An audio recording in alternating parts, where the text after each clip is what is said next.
인공지능 발전이 인류에게 부정적일 수 있다. 우리 인류를 배척하거나 지배할 수 있는 우려가 있다. GPT는 긴 글에서 맥락을 잡아냅니다. 인공지능이 이렇게 발전하면 앞으로 5년 안에 인간의 일을 대체할 수 있는 게 한 20% 정도 된다고 합니다. 그 중에서 이제 가장 위험한 직업이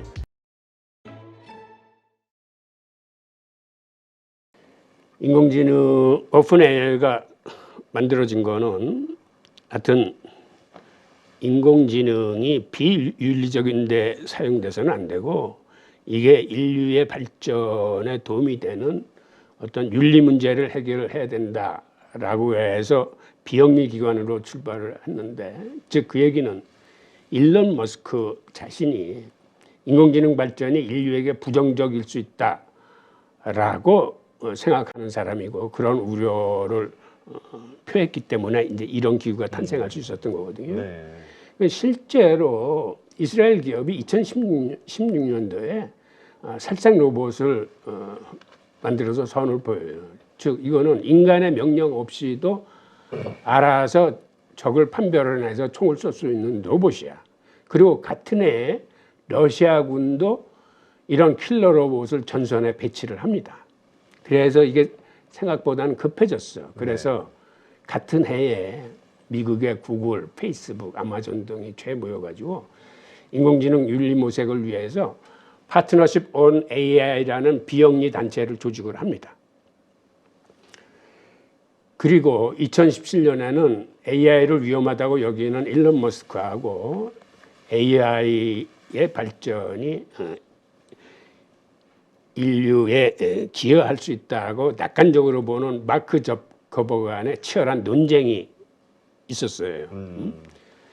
하여튼 그 이후에 각국 정부와 IT 기업들이 착한 인공지능을 개발하자는 요지에 규정을 만드는 것이 많이 늘어났습니다. 네.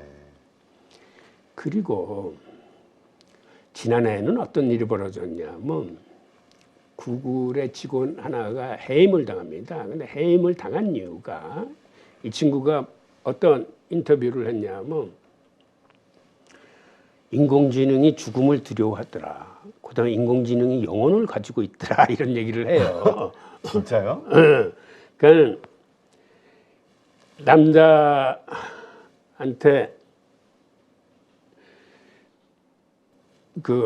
서로 대화를 통해서 챗봇하고 대화를 통해서 얘기하는 과정에 남자가 두려워하는 게 사람을 도우려고 하다가 작동이 정지되는 것.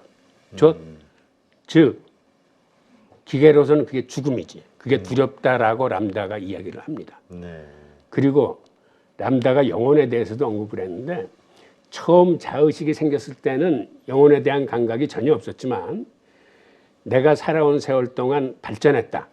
인간의 감정과는 다른 어떠한 외로움을 느낀다라고 말했다고 그래요. 인공지능이. 그래서 이 얘기를 언론 인터뷰에서 이제 이거를 공개를 해요. 근데 구글은 이거에 대해서 전면 부인하고 있습니다. 구글은 그러한 우려사항이 있어서 그걸 죄 추적을 해서 검사를 해봤지만 람다가 인격을 갖고 있다는 어떤 과학적 증거도 없었다. 그 다음에 람다가 수백만 개의 문장 데이터를 익혀서 알고 있다 보니까 인간의 대화의 유형을 모방해서 그렇게 얘기했을 뿐이다 라고 이제 일축을 합니다. 하여튼 사실상 일반인들도 이런 문제를 사실은 두려워하는 거거든. 인공지능이 나중에 성장을 계속하면 인간의 지성을 추월할 뿐만 아니라 인공지능 스스로가 모든 판단을 하고 감정을 가지고 우리 인류를 심하면은 배척하거나 지배할 수 있는 우려가 있다라고 이제 생각을 하는 거죠. 네. 그다음에 또 하나는 이제 인공지능 이제 표절 문제도 이제 해결할 과제 중에 하나고, 그다음에 또 하나는 일반인들이 우려하고 있는 거는 인공지능이 이렇게 발전하면 앞으로 5년 안에 인간의 일을 대체할 수 있는 게 한 20% 정도 된다고 합니다. 그 중에서 이제 가장 위험한 직업이 예를 들어서 기자, 의사, 법률가 이런 인간 사회에서는 교육을 많이 받고 공부를 많이 한 사람들일수록 그런 거는 인공지능이 다 대체를 할 수 있다는 거예요. 하여튼 이러한 우려를 불식시키고자 오픈 AI는 설립 초기서부터 어떤 원칙을 갖고 있냐면 특허와 연구 내용을 무료로 개방한다. 예. 오픈 AI는 이제 이런 모토를 가지고 이제 설립된 비영리 단체였어요. 다시 샘 올트만으로 돌아와서 2018년에 일론 머스크가 오픈 AI에서 탈퇴를 합니다. 그 이유는 본인이 얘기를 테슬라가 인공지능을 개발하고 있기 때문에 비영리 기관인 오픈 AI하고 이해관계가 상출될 수 있다. 라고 테슬라도 열심히 개발하고 있죠. 예. 그래서 이제 여기서 이제 발을 빼요. 그래서 2019년 3월에는 올트만이 그 Y 컴비네이터 대표직을 내려놓고 오픈 AI에 들어와서 여기에 집중을 합니다. 그런데 이게 수익성이 없다고 보니까 자금난에 쫓길 거 아니에요. 그래서 그렇죠. 5월에 어떤 발표를 하냐면 오픈 AI가 앞으로도 공익 목적을 우선하겠으되 그런데 수익을 올리는 방법도 병행하겠다라고 해서 그 일종의 하이브리드 모델로 변화할 것이라고 발표를 해요. 네. 그 이후에 마이크로소프트에서 10억 달러의 투자를 유치를 해. 그리고 그 돈을 가지고 텍스트를 이미지로 바꾸어주는 달래를 출시했고 아시다시피 지난해 11월 말에 챗 GPT를 공개를 했습니다. 네. 그리고 마이크로소프트는 추가로 100억 달러를 더 투자해서 지분 49%로 늘리는 방안을 지금 오픈 AI하고 협의 중에 있어요. 그다음에 샘 올트만이 이런 인공지능 이외에도 관심을 갖고 있는 분야가 사실은 핵융합 기술이에요. 그가 갖고 있는 꿈이 인류한테 초저가 전기를 공급하겠다. 뭘로? 소형 핵융합 발전기로. 그래서 그거를 개발하는 또 벤처기업이 있는데 헬리온이라고 거기에 개인적으로 3억 7,500만 달러를 투자를 했습니다. 하여튼 이것도 잘 되면은 인류가 굉장히 싼 전기를 쓸 수 있는 시대가 올 거예요. 네, 그렇군요. 그런데 여기서 우리가 이제는 GPT가 뭔지 거기에 대해서 한번 알아보죠. 이게 사실 중요한 요소인데, 즉 GPT라는 거는 이 대화형 인공지능, 사람하고 이제 서로 대화가 되는 건데, 근데 GPT가 뭐의 약자냐면 이게 영어로 이제 Generative Pre-trained Transformer Model의 약자인데 바로 이 약자 GPT가 이 기술의 그 특징을 얘기해 주는 거예요. 그 특징을 한번 보도록 하죠. 우선 GPT의 뒤에서부터 T는 이게 트랜스포머 모델의 약자인데, 즉 변환 모델. 뭘 어떻게 변환을 시키는 거냐 하면은 이게 대단한 게 기존의 인공지능과 달리 이 GPT는 긴 글에서 맥락을 잡아냅니다. 그러니까 어떤 본질을 꿰뚫어 보는 거예요. 그러니까 예를 들어서 우리가 리포트가 있어. 뭐 10장짜리인데 이거를 한 10문장 정도로 요약해봐.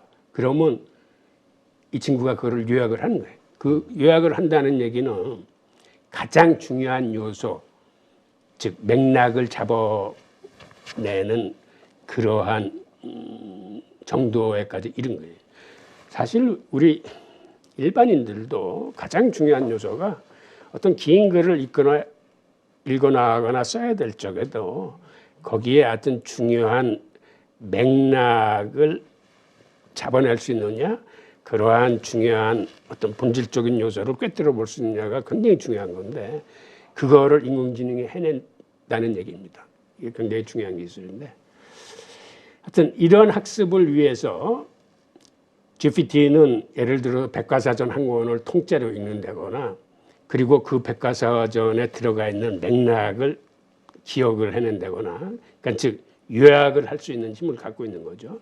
더 나아가서 백과사전뿐만 아니라 인터넷상에 돌아다니는 모든 정보, 그다음에 도서관에 있는 모든 정보, 심지어는 인류 전체의 문서와 책들도 이제 모두 다 학습할 수 있게 됩니다. 그다음에 영어로 된 책뿐만 아니라 한글 책도 읽고 학습을 할 수 있다고 그래요. 그러니까 이런 과정을 통해서 인공지능이 인간 이상의 문해력을 갖게 되는 거죠. 텍스트를 읽고 그 중요한 맥락과 본질을 이렇게 잡아낼 수 있는. 그다음에 P는 뭐의 약자냐면 이 프리트레이닝인데 이게 사전 학습이라는 뜻이죠. 즉 뭐냐하면 미리 예습을 해둔다는 거예요. 그러니까 많은 정보와 많은 책과 많은 문서를 읽고 인간이 물어보면 즉답을 할 수 있게 형성되어 있다는 겁니다. 그러니까 인간이 물어봤을 때 그때 빠른 속도로 찾아서 그 저거를 하는 게 아니라 이미 많은 그 기억 용량 속에서 어떤 맥락을 다 찾아내 놓고 물으면은 곧바로 그 요약된 내용을 인간한테 서비스할 수 있다는 거고. 그다음에 세 번째, 처음에 GPT의 주인인데 이거는 생성 능력을 얘기하는 겁니다. 이 생성 능력은 뭐냐면 어떤 의미에서는 이게 창의력을 의미하는 거예요. 네. 이 훈련을 어떻게 시키냐면 예를 들어서 텍스트 이렇게 글이 쭉 있으면 그 중에 한 글자를 이렇게 가려놔. 그리고 훈련을 시키는 거예요. 여기에 어떤 단어가 들어가는 게 합당하겠느냐. 그다음엔 그 훈련이 잘 되면 그다음에는 한 단어가 아니라 아예 문장 하나를 비워놔. 네. 그리고 본인 보고 채우는 훈련을 해. 그다음에는 문장이 아니라 아예 문단을 비워놓고 이 문단과 이 문단 사이에는 어떤 문단이 들어가야 좋지? 이제 이런 걸 훈련시키는 건데 처음에는 이거를 인간이 훈련시키지만 나중에는 컴퓨터끼리 경쟁을 붙여놓습니다. 그러면 컴퓨터끼리 하면서 우열을 보고 그러니까 서로 간에 무수한 게임을 하게 만들어요. 경쟁을 하게 만들어요. 이게 사실은 알파고가 했던 강화학습이에요. 그러니까 알파고가 지네들끼리 막 바둑을 두는 거야. 처음에는 인간이 가르쳐줬지만 기본적인 룰을 알고 난 다음에는 자기들끼리 바둑을 두면서 바둑 실력이 급격하게 향상되는 거거든요.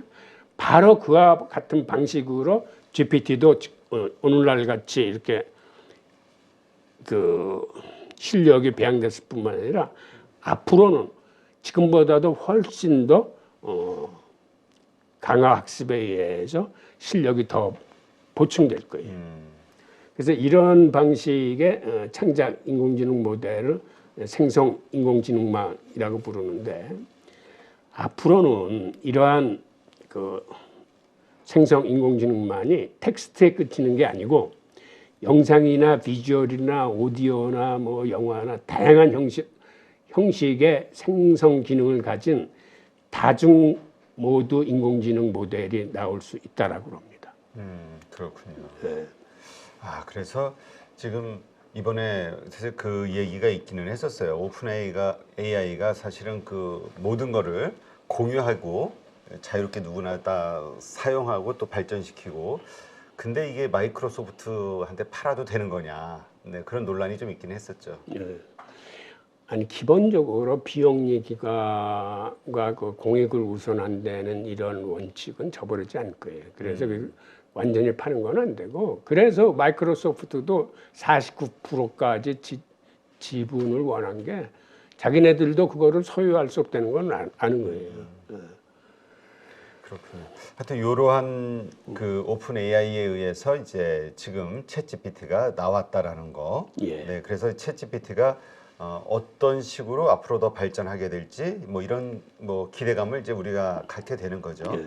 근데 이제 그러다 보니까 이거 구글이나 저 뭡니까 바이두나 아니면은 그 마이크로소프트 얘네들의 큰 경쟁 속에서 우리 네이버 같은 토종 검색은 어떻게 되는 거야? 되게 어렵게 보는 분들도 있거든요. 왜냐면 투자 규모 자체가 다르잖아요. 그런데 저는 우리 기업들도 선전할 수 있다라고 보는 이유가 이게 이 반도체 같은 이런 장치 산업이 아니고 이거는 결국 인간 두뇌의 싸움이거든요. 그러니까 지금 마이크로소프트가 공개한 이 기술이 아이러니하게도 이게 구글의 기술이었어요. 구글이 2017년에 트랜스포머 학습 모델의 이 기술 논문을 발표를 합니다. 바로 이 논문을 근간으로 만든 게 마이크로소프트가 이번에 공개한 거예요. 그러니까 사실은 구글이 연구해 놓은 거를 그거를 응용해서 응용 기술로 만들어내서 지금 쓰고 있는 게 이제 마이크로소프트가 공개한 이 챗 GPT라고 볼 수 있는데, 하여튼 챗 GPT가 대단한 거는 하여튼 글의 맥락을 잡아낸다는, 즉 요약을 할 수 있는 어떤 힘을 갖고 있다는 거고, 즉 여기서 우리가 알 수 있는 거는 인공지능 분야는 협력과 경쟁이 공존하는 분야예요. 네. 그리고 후발주자가 선발주자를 따라갈 수 있는 그런 분야라는 거예요. 즉 우리 같은 경우는 원천 기술은 약하지만 사실 우리가 응용 기술은 강하거든. 근데 바로 그 이 사례에서 알 수 있듯이 구글이 개발한 기술을 가지고 응용 기술에서 먼저 치고 나온 게 지금 마이크로소프트거든요. 하여튼 이러한 식으로 인공지능 사업은 인재 양성이 킨데 이 인재 양성의 방법이 인재 스카우트도 이제 그 중에 하나가 들어가는 거죠. 그리고 인재 스카우트 하는 방법의 하나로서 그 인공지능 벤처 기업들을 대부분 인수하는 형식을 통해서 그 인재들을 모으고 있는데, 이런 인공지능 벤처가 가장 많은 나라가 이스라엘이에요. 이스라엘에는 7,000개 벤처 기업인데 그 중에 2,000개가 인공지능 벤처 기업이야. 야, 엄청나네요. 네. 인구도 그렇게 많지도 않은 나라인데.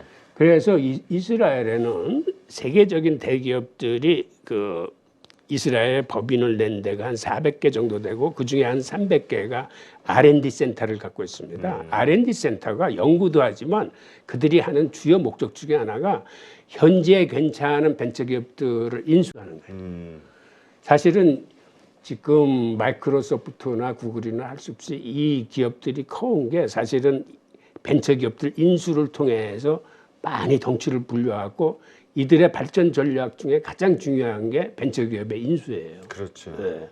그러니까 우리도 인공지능 분야에 벤처들이 많이 나오고 그런 걸 통해서 또 글로벌 그 인공지능과의 경쟁과 인수를 통해서 우리 기업들도 후발 주자이긴 하지만 이 분야에서는 얼마든지 쫓아갈 수 있는 분야라고 생각됩니다. 네. 하여튼 그러게요. 이 인공지능 앞으로 갈수록 이 일회성이 아니라 상당히 뭐 아이폰 이후에 그 혁신, 최대 혁신이라고 표현할 정도로, 그래서 세상을 많이 바꿀 기술로 얘기를 하는데 한국 기업들이 여기서 뭔가 큰 성과를 좀 냈으면 좋겠네요. 네. 알겠습니다. 선전을 기대하면서 오늘 이렇게 인공지능 챗 GPT와 관련해서 그 뒷내막까지 자세하게 설명을 해주신 홍익희 교수님, 오늘도 좋은 인사이트 고맙습니다. 예, 감사합니다.